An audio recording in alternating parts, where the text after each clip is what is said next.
On PC and mobiles, I will show you in a few moments how to join Legends Z Core Discord server.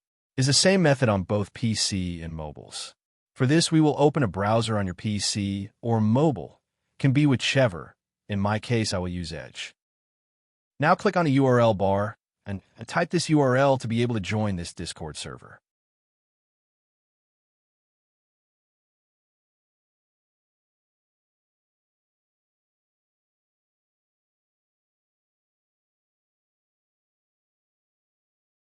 Doing this will automatically start your Discord application if you have it installed. Then click Join, and you will have access to the Discord server.